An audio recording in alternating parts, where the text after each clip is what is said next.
Broadcasting live from the School of Athens, this is Europe and the People Without History, everyone's favorite AP World History review source.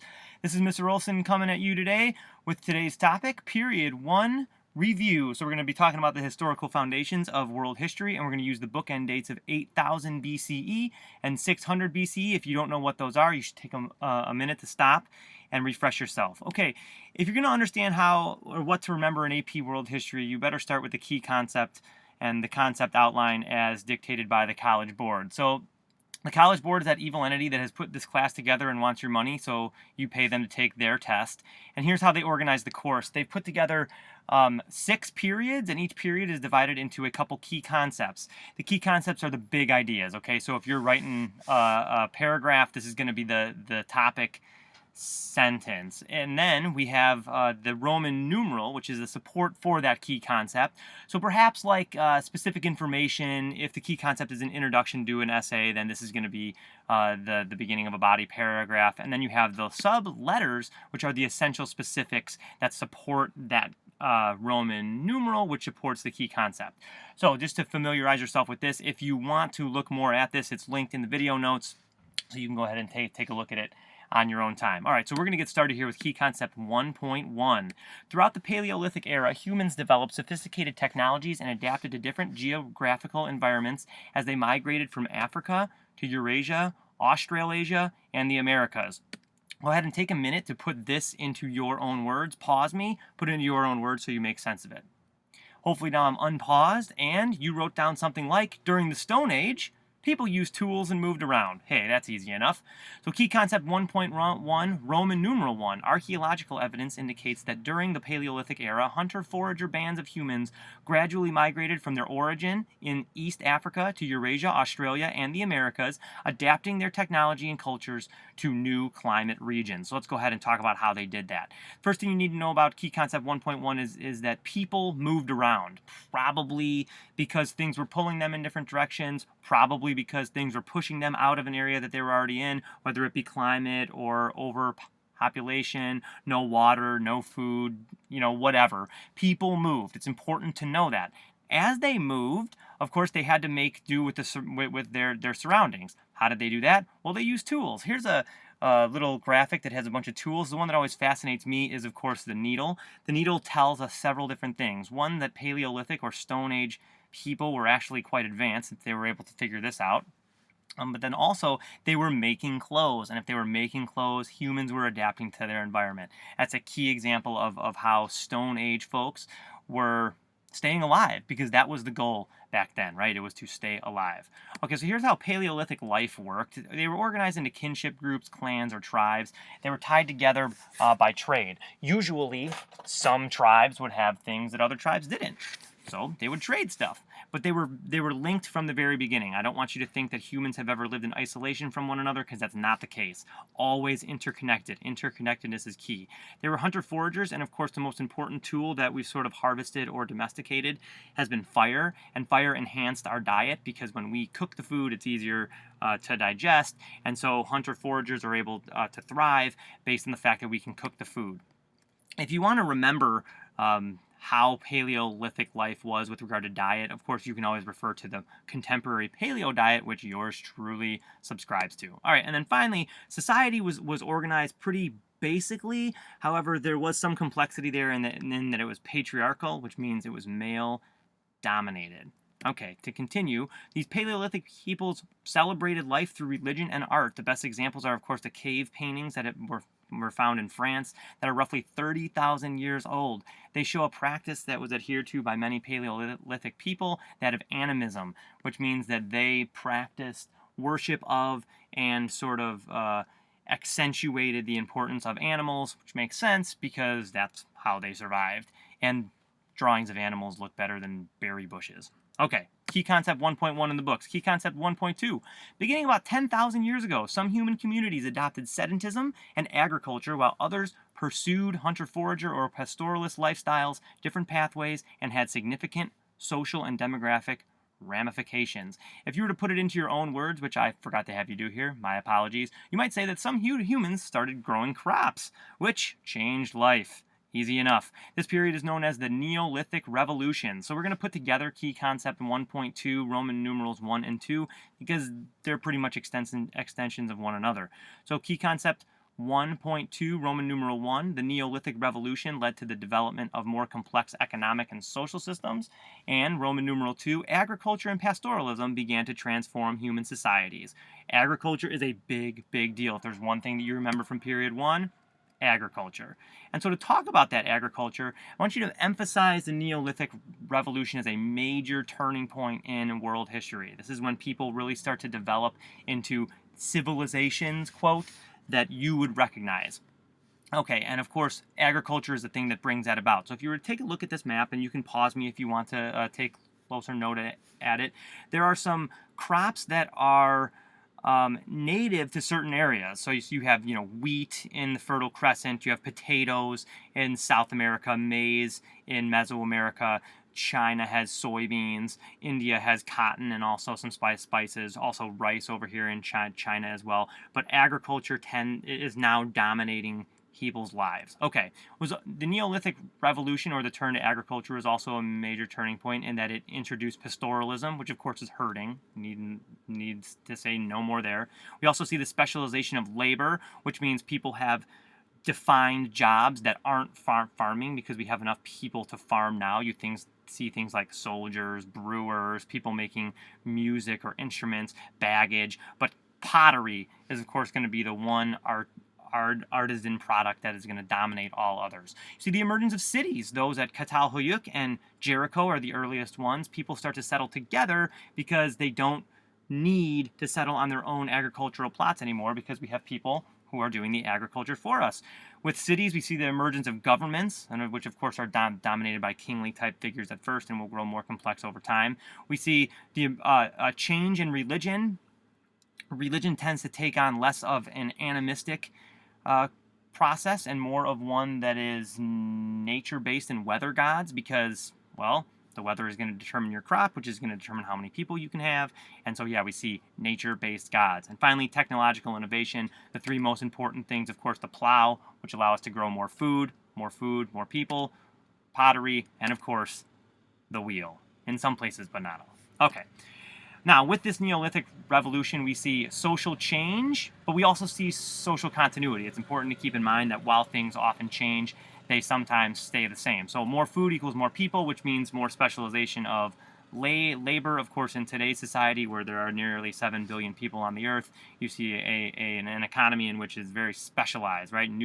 Where we have new specialization of work, we also see new social classes. So artisans, elites. Here's the pyramid from ancient Egypt, which of course shows you that there are several different strata of society now. But this patriarchal society remains. If anything, agriculture serves to entrench a male-dominated society more, because women are expected to tend the crops, giving men more freedom to do other things.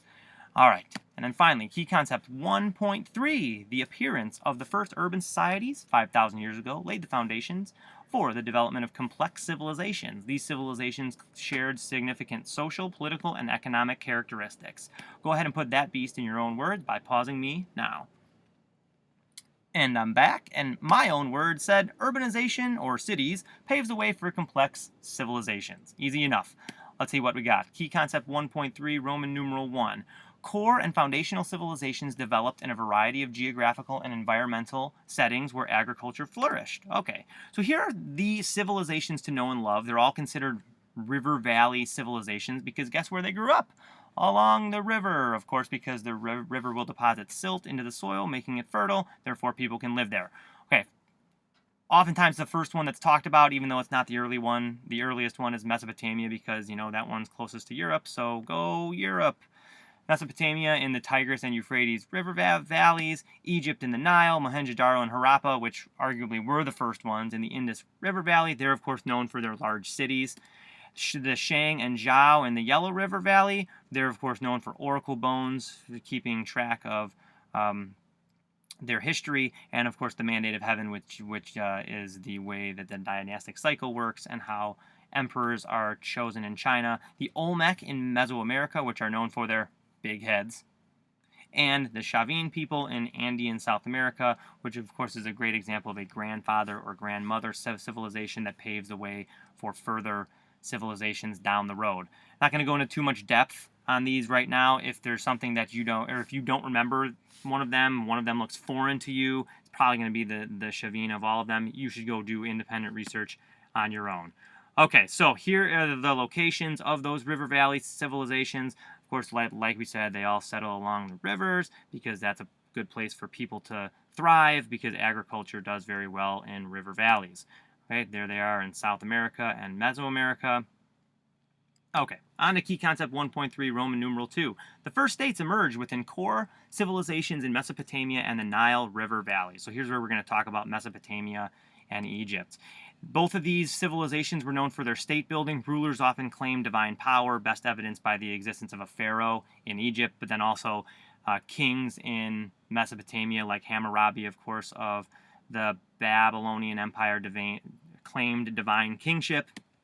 They relied on military, religious, and aristocratic elites in order to maintain their power, which means, of course, they were giving things to these people in order to keep them happy, and that, of course, might lead to a power struggle down the road. Shockingly, they also grew the size of their states, which increased the perceived power of the leaders of these states by entering into conflict with surrounding areas. The Babylonians, of course, took over the Sumerians. The Assyrians took over a lot of people using psychological warfare and whatnot, just to sort of further along their influence throughout the region. And these states adopted new weapon technology. The Babylonians used composite bows. The Hittites used iron weapons. That's one that you have to know. And then other civilizations within the area used chariots. But then once you would be taken over by a civilization using this, of course, you would adopt it, so then you could then take over other people. Okay, and key concept 1.3, Roman numeral 3. Culture played a significant role in unifying states through laws, language, literature, religion, myths, and monumental art. Disclaimer here, you don't need to know everything about every civilization when it comes to this stuff. If you have solid, 2 or 3 examples for each one, you will be in the know. So, monumental architecture is best seen in the form of ziggurats, pictured here, pyramids, and the big heads that we showed you earlier. Record keeping. Another important aspect of being a civilization showed up in the form of cuneiform, which of course was a writing that was fostered in Mesopotamia by the Sumerians, an alphabet, which was created by the Phoenicians, who of course lived on the Mediterranean Sea. We'll get back to them in a second. And then seals in the Indus River Valley, not seals that balance balls on their nose, but seals that were used for identification and trading purposes that kept a written record. Okay, so we go on. Legal codes facilitated governmental control over people. The most famous, of course, is Hammurabi's Code. And, of course, Hammurabi's Code was intensely strict. It reinforced class inequalities, but also indicated that there was a very unstable society and that you needed to enact these super harsh laws. New religions also start to prop up in the area. So we get the emergence of monotheism in the form of Zoroastrianism, and the Hebrews in the form of their monotheism, in which they make a covenant with God or a deal that God will protect them as long as they adhere to believing in God. Hinduism also develops in the Indus River Valley, but more on the other side of India towards the Ganges, where Aryans who had migrated to the area brought with them the Vedas, which were then expanded upon into the Upanishads, which serve as the basis for early Hinduism. Also, we start to see the interregional connections. It's not start to see. We've always seen them. I made this mention at the beginning. The fact that people are always connected in one way, shape, or form. And to give you some examples of this, Mesopotamians traded with the Egyptians. Iron weapons moved from Mesopotamia to Egypt. Chariots moved from Mesopotamia to Egypt. The wheel moves from Mesopotamia to Egypt. Stuff is moving around. Mediterranean trade. The Phoenicians, who used their alphabet, traded big time throughout the Mediterranean, even made it to England. We know this because the Phoenician alphabet serves as the basis for the Greek alphabet and the Spanish alphabet and the English alphabet. And so we know that they moved around quite a bit. We also see trade between the Indus Valley and the Mesopotamian trade. We see the language diffusion. Sanskrit, which is spoken in the Indus Valley, seems to have the same roots as Indo-European languages that show up in Mesopotamia and then later in Europe. But also, we see those seals that the Indus Valley was using to trade. We found them in Mesopotamia, so we know that they exchange things often. We also see trade between China and Southeast Asia, and Southwest Asia for that matter. We see the movement of horses and bronze throughout all of these areas, and things are not just native, things are not staying in one place, so they're moving all around. In addition to things moving around, we also know that people are moving around, because these Aryans that I talked about before that sort of get their beginning here in Mesopotamia eventually are going to make their way down into the Indus River Valley, which is going to be the beginnings of what the modern day Indian population would look like. Those Aryans also move into Europe, and they end up populating much of what we would consider the Old World. All right, so that's going to be all for period 1. And folks, that is how we reach Nirvana. This is your Buddha.